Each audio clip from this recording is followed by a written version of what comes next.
buenas noches, estimados amigos. Una vez más estamos acá con el amigo Silvio Maresca y hoy vamos a hacer un programa de disenso sobre... Buscamos un tema actual, ese concepto de posverdad para ayornarnos, ¿no? Pero claro, no podemos hablar de la verdad si no hablamos de la mentira. Y no podemos hablar de la posverdad, que en el fondo es un gran fraude, sin la mentira. Ahora, ¿qué pasa? La filosofía, los filósofos en general no se han ocupado de la mentira. No se han ocupado, Aristóteles no se ocupa de la mentira. Platón sí se ocupa de la mentira, tanto en el Sofista como en la República, pero más va a poner el acento en la mentira piadosa. Bueno, ya lo vamos a ver. El que se ocupa y tiene un tratado de Mendaquio es San Agustín. Tiene un tratado de Mendaquio y en contra de los mentirosos. Después el otro autor que encontré es Nietzsche, que es el gran estudioso de Nietzsche que lo tenemos acá sentado, que es Silvio Maresca. Aunque está la profesora Cragnolini, que es la titular de metafísica, sabe mucho más. También está Sergio Sánchez en Córdoba. Que Sergio Sánchez también. Sí, es un especialista interesante, ¿no? Y después el otro que se ocupó fue Coiré, también se ocupó de la mentira. Pero bueno, yo hablo 2 minutos, después le cedo la palabra a Silvio, para que por lo menos de este video le quede algo al que lo mira, ¿no? Si no, van a pensar que nosotros nos venimos a divertir. También nos divertimos. No, yo me vengo a divertir. Si vos no sé. Pero... Y bueno, y entonces cuando uno no sabe en filosofía algo, este es un consejo que da Heidegger, que dio Zubiri en su momento, que dio Wagner de Reina, dice, cuando uno no sabe en filosofía algo, tiene que ir al análisis filológico de la palabra, del término, ¿no? Y mentira viene de mentior, que quiere decir que a su vez viene del indoeuropeo mente.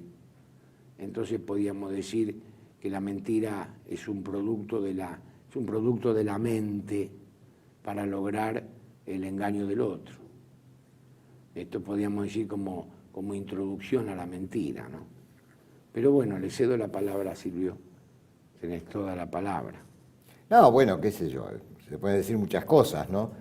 Ese escrito de Nietzsche, que está interesante y vos mencionabas. Sí, es el sobre la verdad y la mentira en sentido extramoral, en un libro de 1873. Es un artículo de 1873 que quedó inconcluso y además inédito, no, bueno, sabemos cuál es la diferencia entre póstumo e inédito, ¿no? No es simplemente algo que quedó en sus papeles después de su muerte, sino que él mismo decidió no publicarlo y no terminarlo, porque bueno, pasa lo mismo con otro artículo de esa época que se llama La filosofía en la época trágica de los griegos, ¿no? Y él parte ahí, él todavía tenía una visión muy schopenhaueriana, digamos, ¿no? Entonces él piensa que en realidad el entendimiento, la mente, es un aparato de disimulo de un animal, cuya esencia es la voluntad, no el entendimiento. Que esa es la inversión que hace Schopenhauer, ¿no?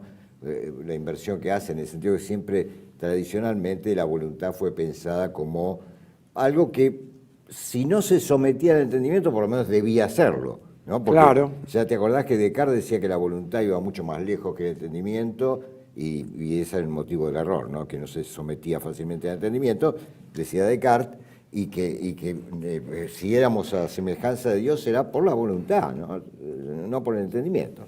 Pero bueno, dejemos eso. Pero Schopenhauer invierte las cosas, ¿no? Es decir, como que cada ser viviente es un fragmento de esa voluntad insaciable, digamos, que es la esencia del mundo para él. Es lo que Kant llamaba la cosa en sí, digamos. Y la mente es un aparato de disimulo en función de la voracidad de esa voluntad insaciable, digamos, ¿no? De ahí parte Nietzsche. Entonces, ¿qué se pregunta él en ese trabajo? Dice, ¿cómo en un animal semejante, o en una criatura semejante, puede haber surgido una voluntad de verdad, digamos, ¿no? Una Wille zur Wahrheit. Digamos, ¿cómo puede haber surgido algo así?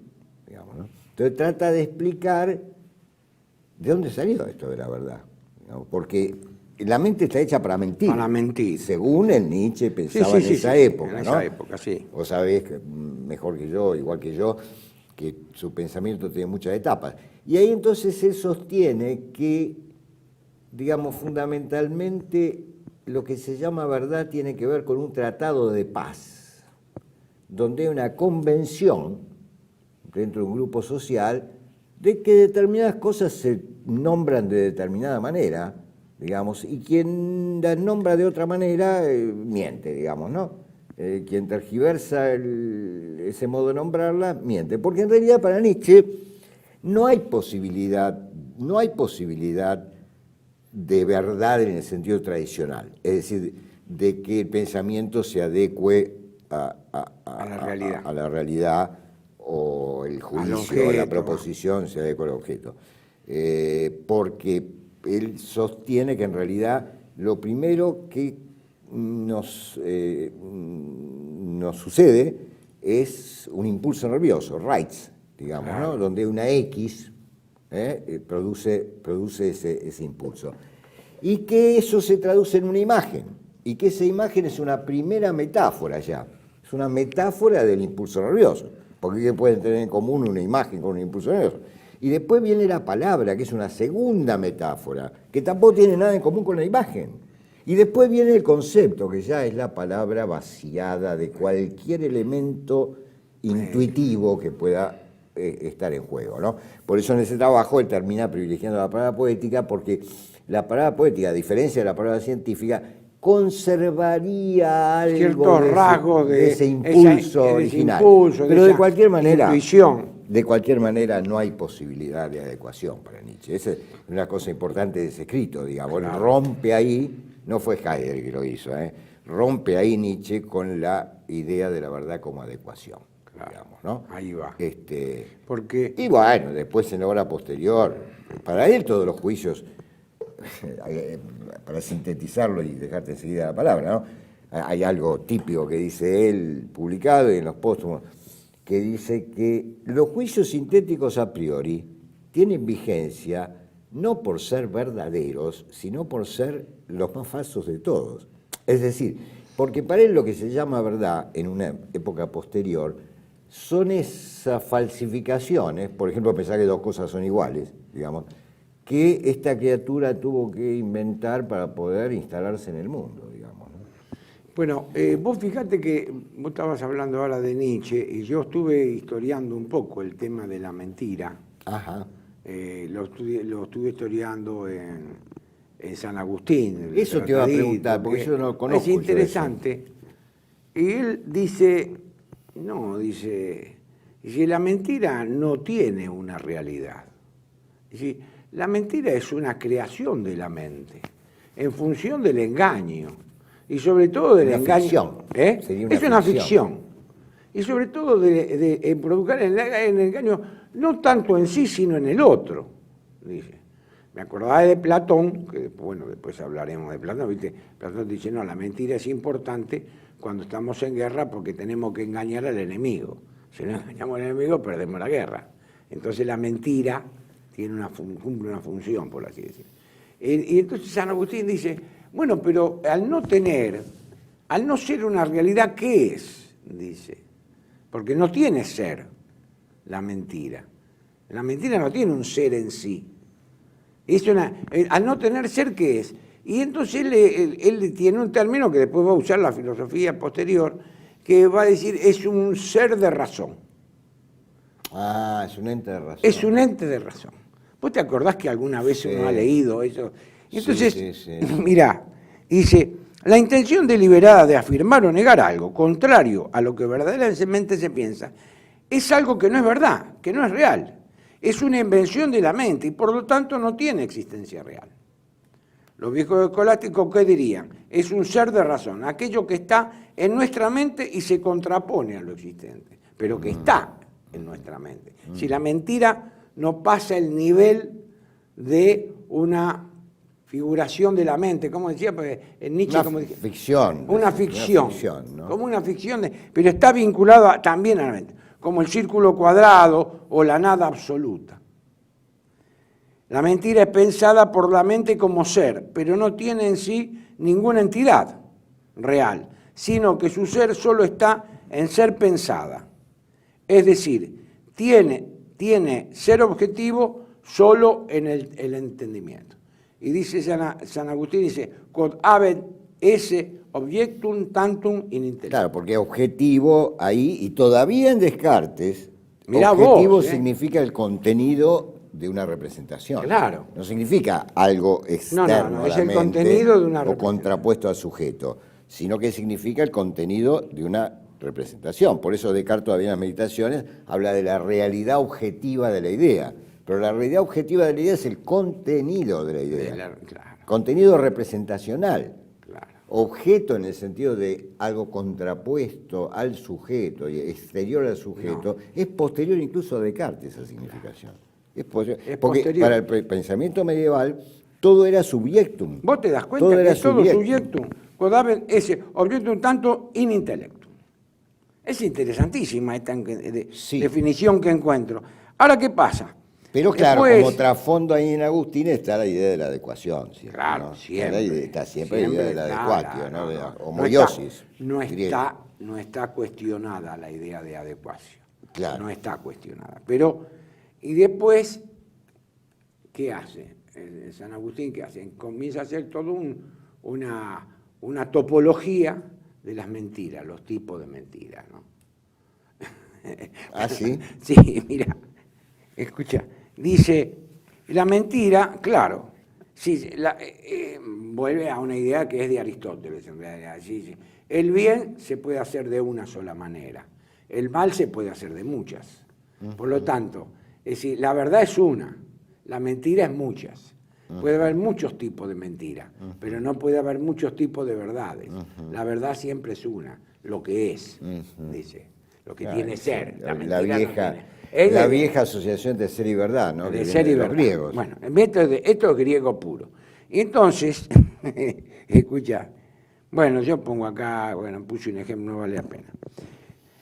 San Agustín le dio una gradación más o menos grave. Las más graves, ¿cuáles son las mentiras más graves? Obviamente, las que afectan a Dios.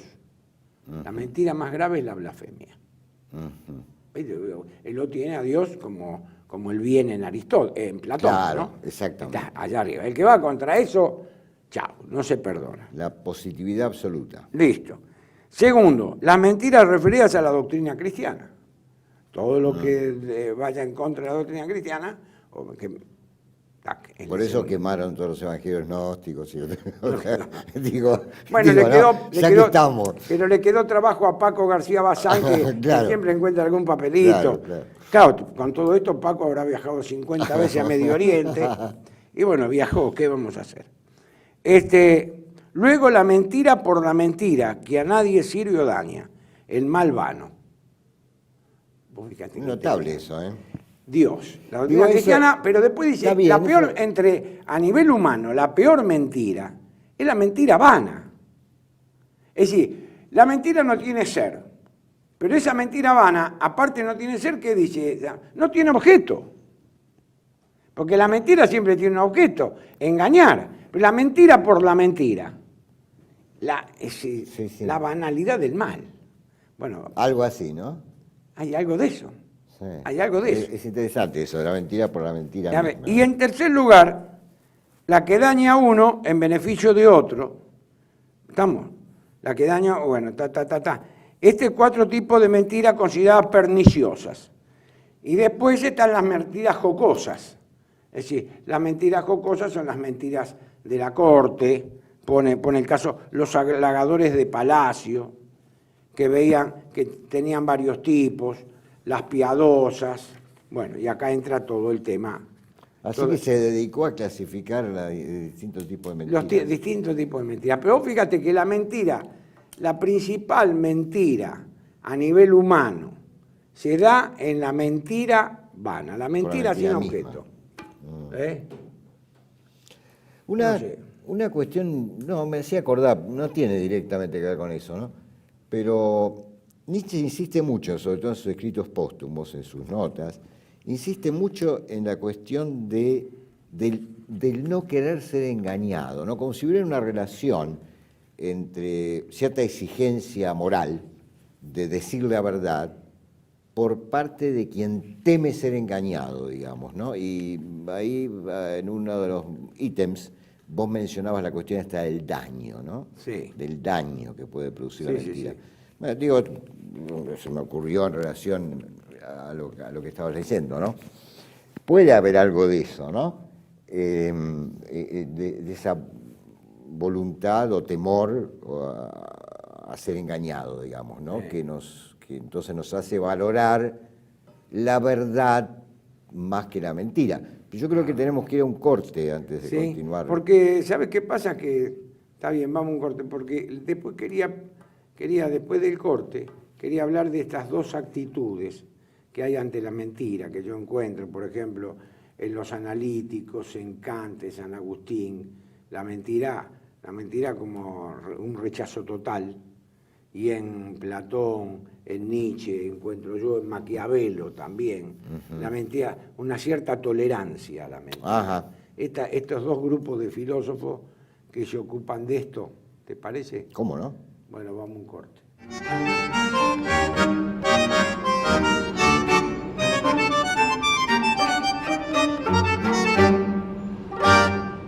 Bienvenidos a CEPA, Centro de Estudios del Pensamiento Americano. Nuevo sitio web de cursos de formación en política, filosofía, historia, literatura, geopolítica, religión, psicología y más. Cursos de formación que reflejan el verdadero pensamiento americano. Lo invitamos a elegir el curso de su agrado ingresando en www.cepa.la.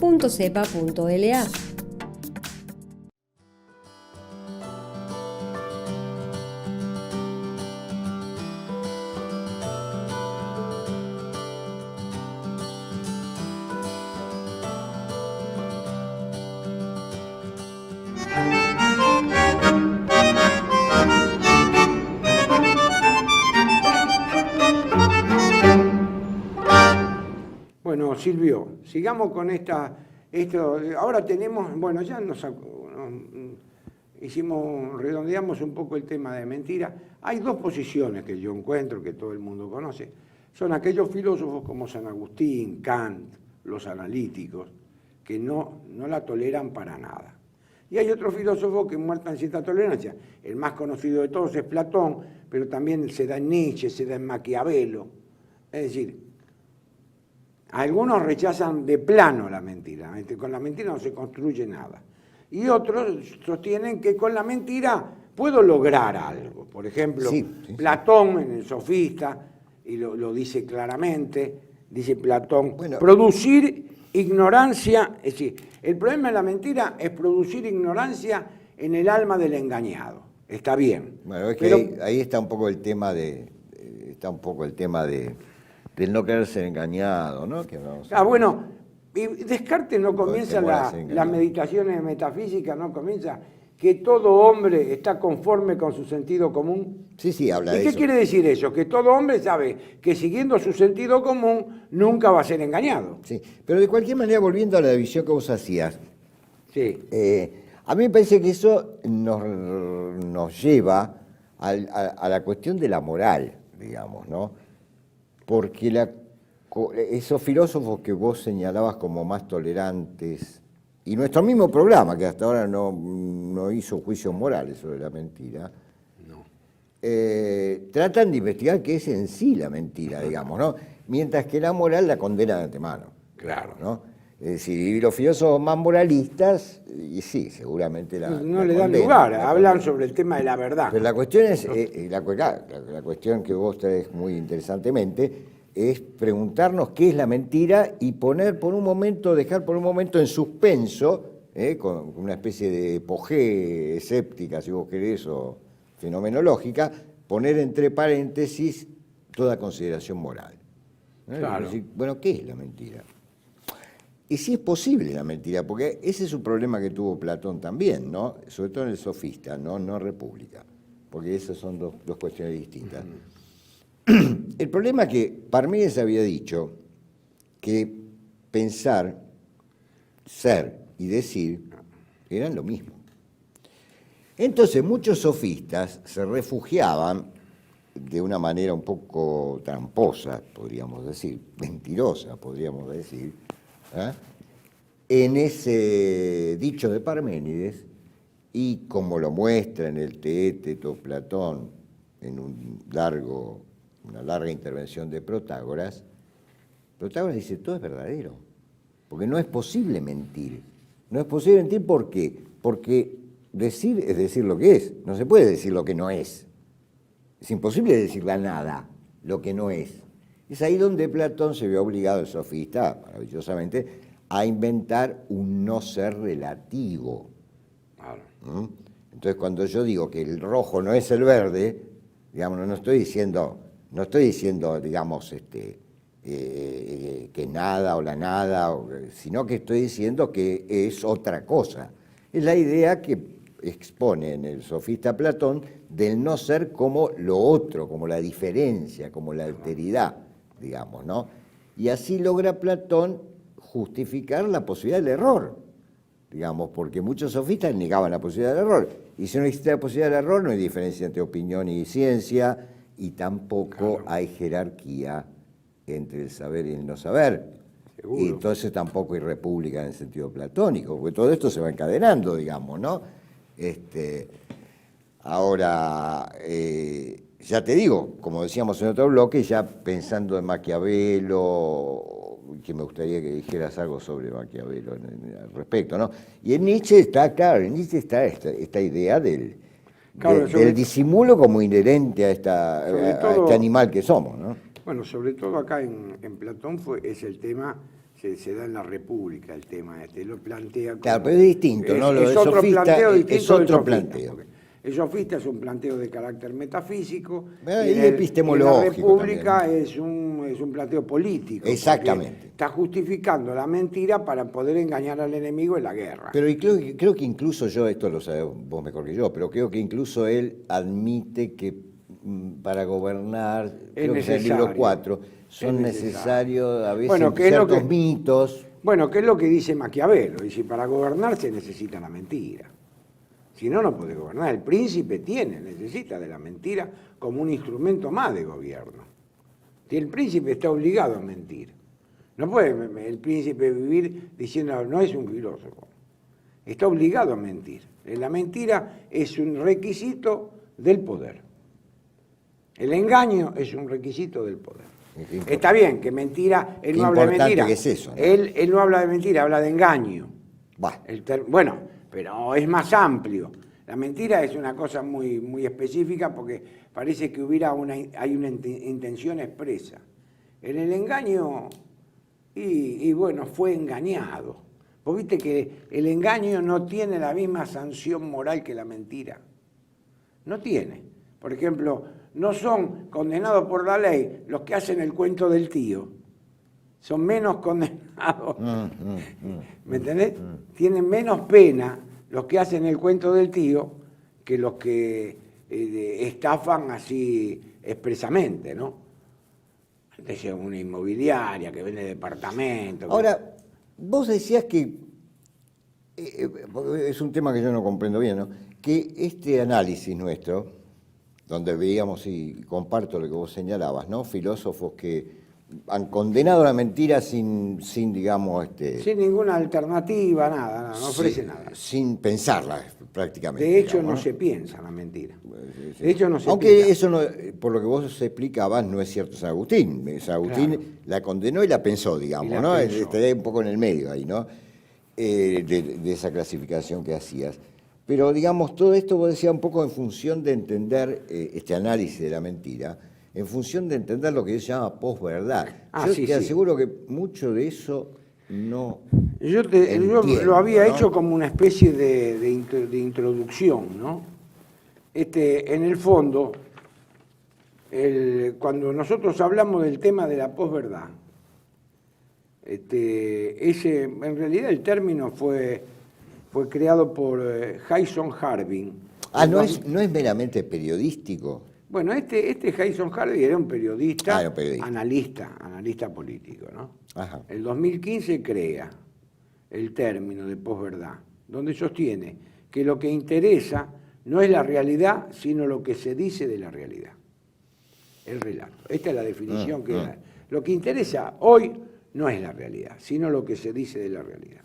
Esta postura da lugar a los relatos sobre la realidad, pero dejando de lado lo que ella nos dice de sí misma. Estos relatos son básicamente los relatos políticos, los relatos culturales. No hablemos de que los relatos ideológicos son posverdad, ¿no? Los relatos ideológicos están fundados en un sistema de ideas que esconde una voluntad de poder. Esos son relatos ideológicos. Los relatos, el tema de la posverdad, no, el tema de la posverdad es, sí, bueno, muchachos, la realidad es lo que yo digo que es la realidad.